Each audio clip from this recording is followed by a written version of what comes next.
성별의 중요성. 까딱 잘못하면은 남성 여성을 생각할지 모르지만은 여기는 거룩할 성자예요. separation. 세속과 구별되고 세상과 갈라놓는 거죠. 그래서 오늘 고린도후서 6장 14절에 나오는 말씀을 근거로 예수 믿는 사람들은 세상하고 별개예요. 우리는 세상 안에 살고 있지만은 우리는 세상의 것은 아니죠. We are in the world, 그러나 not of the world. 그 구별을 잘 해야 돼요. 우리가 수도세는 내야 되고 전기세 내야 되고 시내버스 타야 되고 전철 타야 되지만은 그러나 우리는 세상에 속한 사람들이 아니라 하나님 앞에 속한 사람들인 줄 믿으시기를 주님의 이름으로 축원합니다.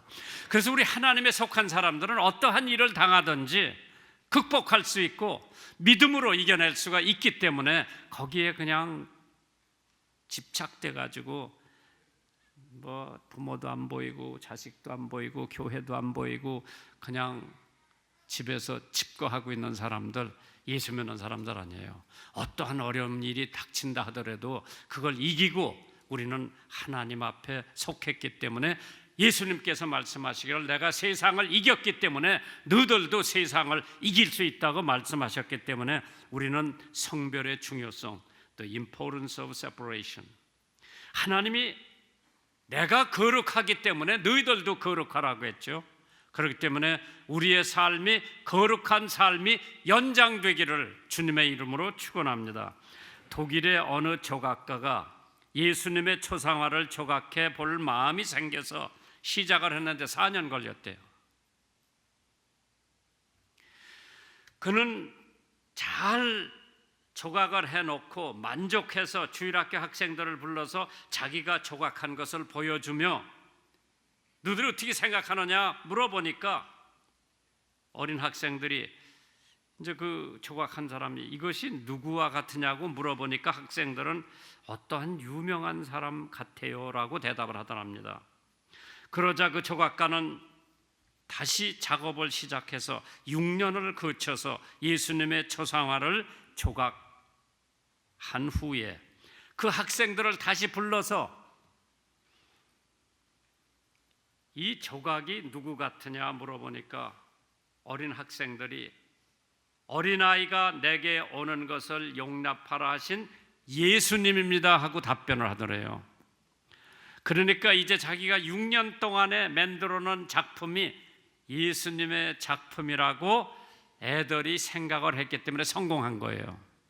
그런데 그 조각가에게 불란서에서 국신, 자기네들 신 비너스를 조각해달라고 요청이 왔답니다. 그때 이 조각가는 이렇게 대답을 합니다. 내 손은 예수님을 조각한 거룩한 손이므로 당신 나라의 더러운 귀신의 초상화를 조각할 수 없다고 단호히 거절을 하더랍니다. 돈은 암만이라도 줄 테니까 자기네들이 숭배하는 비너스 신을 조각해달라고 했을 때 거절했다고 하는 것은 참 대단한 믿음이고 대단한 신앙이지요. 우리 갈 때 다 가고 볼 거 다 보고 먹을 거 다 먹고 마실 거 다 마시고 세상 사람이나 다를 바 없는 우리들을 가리켜서 주님께서 저게 내 제자가 있구나 하실까? 우리는 성별돼야 돼요. separation이 있어야 돼요. 우리가 갈 때가 있고 못 갈 때가 있고 볼 것이 있고 못 볼 것이 있고 먹을 것이 있고 못 먹을 것이 있지 그냥 세상 사람들 하는 대로 다 하고 난 다음에 내가 예수님의 제자라고 한다고 하는 것은 어불성설이죠. 그래서 오늘 고린도 후서에 나오는 성별에 대해서 성도는 세상에 속하지 않아야 합니다. 다시 말씀드려서 세속화되어서 안 된다는 말씀이지요. 오늘 본문에 기록되어 있는 말씀입니다. 세속주의는 세상에 의해서 조정이 되고 세상에 의해서 우리 정신이 왔다 갔다 합니다. 야고보서 4장 4절에 간음하는 여자들이여 세상과 벗된 것은 하나님의 원수임을 알지 못하느뇨. 그런즉 누구든지 세상이 벗이 되고자 하는 자는 스스로 하나님과 원수 되게 하는 것이라고 했어요. 분명히 디마케이션 라인이 그어졌어요. 이쪽에는 하나님에 속한 사람, 이쪽에는 사탄에 속한 사람. 영국에 부자가 한 사람이 있었어요. 그 사람 이름이 캐리어. 그 캐리 씨의 두뇌가 아주 명석한 아들 둘이 있었습니다. 그것이 그 가정의 큰 자랑이지요. 큰아들의 이름은 조지, 둘째 아들의 이름은 윌리엄이었습니다. 두 아들은 모두 옥스퍼드 대학을 졸업했죠. 어느 날 아버지 캐리 씨가 두 아들을 불러놓고 너 장래 희망이 뭐냐 물어봅니다. 큰아들 조지는 이렇게 대답을 합니다. 아버지, 대를 이어서 대부호가 되겠습니다. 얼마나 아버지가 좋아했는지 모르지요. 둘째 아들 윌리엄에게 너는 뭐가 될 거냐 물어보니까 저는 인도 선교사가 되는 것입니다. 그곳에 가서 영혼을 구원하겠습니다. 아버지를 얼마나 실망시켰는지 몰라요. 그런데 두 아들이 다 죽었어요. 대형 백화사점에 두 아들의 이름이 수록되어 있습니다. 윌리엄에 대해서는 2페이지나 활애해서 자세히 소개를 해줍니다. 그러나 대부호인 첫째 아들 조지에게 대한 소개는 단 한 줄밖에 없죠. 뭐라고 썼을까요? 윌리엄 캐리의 형, 그렇게 써 있어. 더 없어. 윌리엄 캐리라고 하는 사람은 인도에 가서 희생을 하면서 선교사 한 개에서 2페이지가 나왔는데 그 형 부자 조지는 윌리엄 캐리의 형이라고 한 줄만 나왔어. 어떻게 사시겠어요? 윌리엄은 세상과 성별된 생활을 했고 조지는 세상과 어울려서 살다가 간 거예요. 성경은 많은 재물보다 명예를 더 사모하라고 했습니다. 오늘 여러분들의 이름이 땅에서 뿐만 아니라 영원한 하늘나라에서 어떻게 비춰질까요? 한 번 정도는 생각을 해봐야죠. 그럼 성별의 이유가 뭐예요? The reason for separation. 왜 우리가 성별된 삶을 살아야 되느냐? 고린도후서 7장 1절에 나옵니다. 그런즉 사랑하는 자들아, 이 약속을 가진 우리가 하나님을 두려워하는 가운데서 거룩함을 온전히 이루어 육과 영의 온갖 더러운 것에서 자신을 깨끗게 하라고 했습니다. 세상에는 두 개의 사고와 두 개의 철학과 서로 상치되어 있습니다. 진리와 거짓, 하나님과 사탄, 생각에 또 철학에 하늘과 땅 차이를 보이는 것이 그 두 가지입니다. 그렇기 때문에 빛과 어두움이 교제할 수가 없다고 했습니다. 고린도후서 6장 14절에 너희는 믿지 않는 자와 멍에를 같이 하지 말라. 의와 불법이 어찌 함께하며 빛과 어두움이 어찌 사귀겠느냐. 기름과 물이에요. 그걸 모르고 우리가 그냥 혼합해서 세상에서 이렇게 저렇게 살다가 하늘나라 간다고 생각하지 마세요. 빛이 나타나면 어둠은 사라지게 돼 있고 빛이 사라지면 어두움이 오게 돼 있고 함께 공존할 수 없는 양극의 존재라고 하는 것을 우리 예수 믿는 사람들은 분명히 알아야 됩니다. 디마케이션 라인이 그어져 있어요. 이쪽에는 하나님의 백성, 이쪽에는 세속에서 살고 있는 사람들. 세상 생활에서도 정직과 겸손, 성실과 공손, 인내를 가지고 사는 사람과 폭력과 사기, 거짓과 교만, 불순을 가지고 사는 사람들이 공존이라는 매우 어려운 가운데에 살고 있지만은 우리가 반드시 하나님이 그어놓은 그 선에서 나는 이쪽에서 살고 사탄에 속한 세속적인 사람 이쪽에서 사는 거예요. 만일 성도가 예수님을 영접치 않고 세속에서 생활할 때에 검은 개 한 마리만 있는데 그가 예수를 믿고 나면은 거기 흰 개 한 마리가 또 생긴다고 합니다. 그럼 두 마리 개 중에서 누가 힘이 세서 누가 이기나? 주일학교 학생한테 물어보니까 간단해요. 밥 많이 주는 개가 이긴다고 그러더라고. 우리 속에 두 마리의 개가 있어요. 하얀 개가 있고 까만 개가 있고, 까만 개는 내가 태어날 때부터 가지고 있었던 거고, 하얀 개는 내가 예수 믿고 나니까 생긴 개예요. 이 두 마리가 항상 으르렁대고 싸우고 있습니다. 누가 이기겠느냐? 밥 많이 주고 고기 많이 주는 개가 이긴다고 그래요. 성령이 충만하고 말씀이 충만하고 그런 개가 이기는 거예요. 로마서 7장 19절에 바울 사도의 고백입니다. 내가 원하는 바 선은 하지 아니하고 도리어 원치 아니하는 악을 행하는도다. 만일 내가 원치 아니하는 것을 하면 이를 행하는 자가 내가 아니요 내 속에 거하는 죄라고 그랬죠. 까만 개라고 그랬어요. 그러므로 내가 한 법을 깨달았노니 곧 선을 행하기 원하는 나에게 악이 함께 있다는 것이라고 그랬죠. 그래서 내 속사람은 하나님의 법을 즐거워하되 내 자체 속에서 단 한 법이 내 마음의 법과 싸워 내가 지체 속에 있는 죄의 법 아래 나를 사로잡아 오는 것을 보는도다.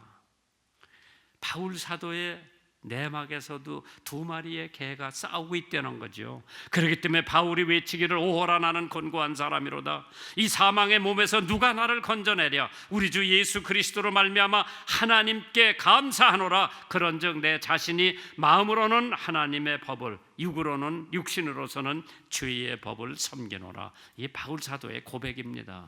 거장인 바울 사도 같은 사람도 이러한 데에서 고민을 했는데, 졸장인 우리 같은 사람들이 어찌 세상하고 하나님하고 겸해서 섬길 수가 있겠나? 못해요. 에베소서 5장 6절에 누구든지 헛된 말로 너희를 속이지 못하게 하라. 이를 인하여 하나님의 진로가 불순종의 아들들에게 임하나니 그러므로 저희가 함께 참여하는 자가 되지 말라고 했습니다. 너희가 전에는 어둠이더니 이제는 주 안에서 빛이라. 빛의 자녀들처럼 행하라. 빛의 열매는 모든 착함과 의로움과 진실함에 있나니 주께 기쁘시게 할 것이 무엇인가 시험하여 보라. 너의 열매 없는 어둠의 일에 참여하지 말고 도리어 책망하라 그랬습니다. 너희는 세상의 빛이라. 빛의 자녀처럼 행하라고 했습니다. 그리스도와 벨리알이 조화가 될 수 없다고 했습니다. 그리스도가 선이면 벨리알은 악이고, 그리스도가 생명이면 벨리알은 죽음이고, 그리스도가 영생이면 벨리알은 멸망이에요. 그리스도가 행복이면 벨리알은 파멸이고, 그리스도가 화목이면 벨리알은 분열입니다. 그리스도가 생수라면 벨리알은 갈증이고, 그리스도가 사랑이라면 벨리알은 저주고, 그리스도가 내 친구라면 벨리알은 내 원수요. 신명기 13장 13절에 너의 중 어떤 잡류가 일어나서 그 성읍을 거민을 유혹하여 이르기를 너희가 알지 못하던 다른 신들을 우리가 가서 섬기자 한다 하거든 하지 말라 그랬죠. 하나님과 우상이 일치가 될 수 없기 때문입니다. 고린도후서 6장 66절에 하나님의 성전과 우상이 어찌 일치가 되리요? 우리는 살아계신 하나님의 성전이라. 이와 같이 하나님께서 가라사대 내가 저의 가운데 거하며 두루 행하여 나는 저의 하나님이 되고 저는 나의 백성이 되리라 하셨느니라. 하나님께서 반드시 라인을 그어놓으셨어요. 여러분 어떤 쪽에 계신가 한번 생각해 보세요. 우상에는 무슨 구원이 있고, 우상에 무슨 속죄가 있고, 우상에 무슨 용서가 있고, 우상에 무슨 천국이 있습니까? 두 사람이 의합하는 뜻이 같고 목적이 같아야만 일치되는 법입니다. 하나님과 우상은 일치될 수가 없습니다. 두 사람의 의견이 일치되지 않으면 어찌 같이 가겠느냐? 제1, 제2 계명은 너는 나 외에 다른 신을 너에게 잊지 말게 하고 너를 위하여 새긴 우상을 만들지 말고 또 우로 하늘에 있는 것이나 아래 땅에 있는 것이나 땅 아래 물속에 있는 것에 아무 형상이든지 만들지 말며 그것들에게 절하지 말며 그것들을 섬기지 말라고 했습니다. 나 여호와는 너의 하나님은 질투하는 하나님이시라고 그랬어. 사람은 하나님의 형상대로 만들어졌기 때문에 우리에게도 질투가 좀 있어요. 남 잘 되는 거 보면 질투가 나지요. 남 부자 되는 거 보면 질투가 나죠. 하나님은 질투의 하나님이라고 그랬어. 우리가 우상을 섬기는 것을 못 봐주세요. 그러니까 저주와 심판이 따르게 마련이죠. 그렇기 때문에 우리는 성별이 필요합니다. 고린도후서 6장 17절에 그러므로 주께서 말씀하시기를 너희는 저희 중에서 나와서 따로 있고 부정한 것을 만지지 말라. 내가 너희를 영접하리라. 하나님은 빛과 어두움을 갈라놓으셨습니다. 창세기 1장 4절에 그 빛이 하나님 보시기에 좋았더라. 하나님이 빛과 어두움을 나눠 놓으셨다고 그랬어요. 그부터 인간은 늘 합치려고 많은 노력을 합니다. 그러나 육과 영을 합치려는 노력, 육의 사역과 영의 사역을 합치려고 하는 노력, 세상 여향에서 벗어나서 하나님의 성별 명령에 절대 순종해야 되는 우리가 뭐 이것도 좋고 이것도 좋고 그러면 어떠냐? 하나님은 선을 그어놓으셨어요. 너희가 세상에 속해 있든지 하나님에게 속해 있든지 둘 중에 하나다. 그렇기 때문에 여호수아가 말하기를 너희들은 저쪽 땅에서 섬기든 신을 섬기든지 나와 우리 집은 여호와 하나님을 섬기겠노라. 마지막으로 성별된 자의 약속된 하나님의 축복이 있습니다. 고린도후서 6장 17절 18절에 나오죠. 그러므로 주께서 말씀하시기를 너희는 너희 중에서 나와서 따로 있고 부정한 것을 만지지 말라. 내가 너희를 영접하여 너희에게 아버지가 되고 너희는 내 자녀가 되리라. 전능하신 주의 말씀이니라 하셨느니라. 하나님의 아들 된 은혜 생각해 보셨어요? 내까지 어떻게 하나님의 아들이 돼? 어떤 사람들은 뭐 누구 아들이 되면 행복인 줄 아는데 나는 하나님의 아들로 삼아 주신 은혜가 얼마나 고맙고 감사한지 몰라요. 하나님이 나를 영접해 주신다고 했어요. 하나님이 받아주신다고. 부모가 죄진 딸, 아들을 받아주지 않더라도 하나님은 받아주신다고 그랬죠. 예화 중에 이런 예화가 있어요. 어떤 아들이 돈을 다 가지고 세상에 나가서 다 탕진을 하고 올 때 갈 데가 없어서 이제 마지막으로 집에 계신 어머니나 한번 찾아뵙고 살아야 되겠다, 죽어야 되겠다 결심을 하는데 어머니한테 편지를 보냈다고 그러죠. 사랑하는 엄마, 제가 가져간 돈 다 탕진하고 별 볼 일 없이 살아가다가 마지막으로 어머니 한번 뵙고 죽으려고 결심을 합니다. 제가 기차를 타고 고향으로 갈 테니까 그 고향역 오기 전에 커다란 고목나무 하나 있는데 어머니가 날 용서해 주신다면 하얀 헌잎을 그거 하나만 걸어달라고. 엄마가 그 편지를 받고 막 얼마나 감동이 됐는지. 오랫동안 집을 나갔던 아들이 다시 찾아온다고 하니까 집에 있는 하얀 헌잎을 다 걷어가지고 그 고목나무에다 다 갖다 걸어놨어. 그 고목나무가 그냥 하얀 헌잎을로 꽉 찼어요. 기차가 고향역을 향해서 옵니다.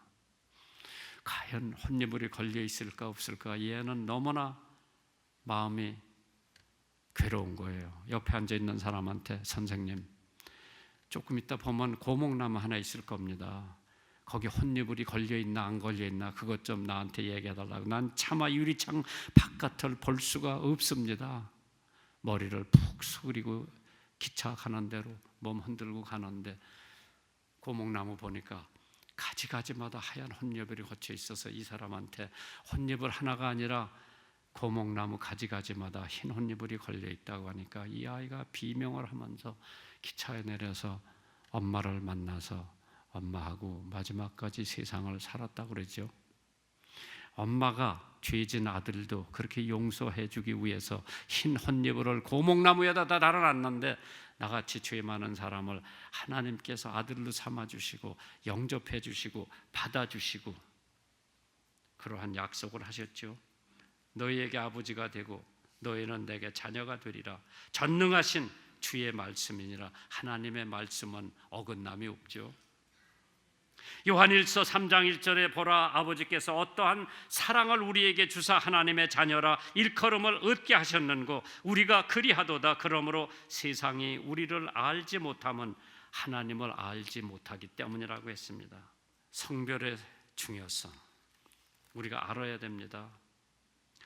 애들이 커가면 처음에는 내가 이 꼬맹이들한테 물어봐. 늘 엄마가 좋아 아빠가 좋아? 그러면 90%가 엄마가 좋다 그러는데 얘들이 초등학교 나오고 중학교 나오고 고등학교 나오고 대학에 들어가면 엄마가 좋아 아빠가 좋아? 그럼 존경하는 분은 아빠예요. 왜? 아빠가 자기의 롤모델이 되는 거예요.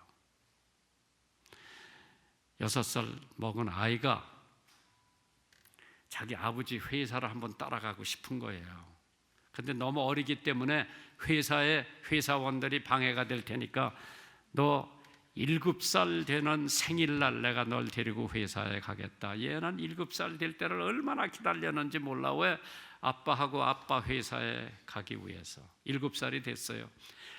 늦게 늘 일어나던 놈이 그날은 새벽부터 일어나가지고 세수 다 하고 옷 다 차려입고 벌써 문간에서 아버지를 기다리는 거예요. 엄마가 이상해서 너 오늘은 내가 깨지 않아도 일어났는데 왜 그렇게 일찍 일어나서 왜 일찍 세수도 다 하고 일찍 양치질도 다 하고 너 옷도 다 입고 어디 가려고 그래? 그러니까 오늘 아빠하고 아빠 회사 가는 날이야. 엄마는 다 잊어버렸어. 얘는 안 잊어버렸어요. 그래 아빠가 다 조반 다 드시고 가방을 들고 아들 손을 붙들고 가는 거예요. 회사에.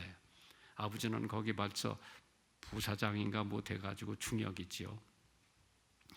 부사장 아들 왔다고 비서들이고 직원들이고 얼마나 사랑하겠어요. 있는 과자도 집어주고 사탕도 집어주고 너 이쁘게 생겼다 똑똑하게 생겼다 칭찬이 자자한데 얘는 그거에 아랑곳하지 않고 우리 아버지가 어디서 점심을 먹나 그게 궁금한 거예요. 점심때가 되니까 아빠하고 점심 먹으러 늘 댕기는 식당 위로 간 거예요. 오늘 아버지가 뭘 먹나 궁금한 거죠. 웨이트레스가 와가지고 사장님 오늘 뭐 드시겠어요?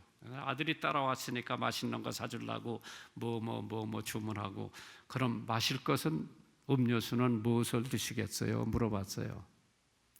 대답을 안 해. 머뭇머뭇하고 있어서 평상시에 드시는 거 드시겠어요? 아니에요. 오늘은 우유를 달라고 그랬어. 평상시에는 맥주 한 잔을 주문했거든요. 그날 맥주를 주문했으면 꼬마 사장한테 물어보는 거예요. 꼬마 사장님 오늘 뭐 드시겠어요? 뭐라 그랬을까? 우리 아버지 먹는 거 주세요. 그럼 음료수는 뭘 드릴까요? 우리 아버지 마시는 거 주세요. 만약 맥주를 주문했다면 7살 먹은 아들도 뭣도 모르고 아버지 마시는 거 주세요. 7살부터 걔는 맥주에 파묻혔을 거예요. 아버지가 어떻게 살았느냐, 뭐 먹고 살았느냐 굉장히 중요할 겁니다. 그래서 자식들을 키우는 부모님들 어떻게 살아야 되느냐? 성별된 삶을 살아야 돼요. 오늘도 하나님의 축복을 받고 평안한 주일 되시기를 주님의 이름으로 축원합니다.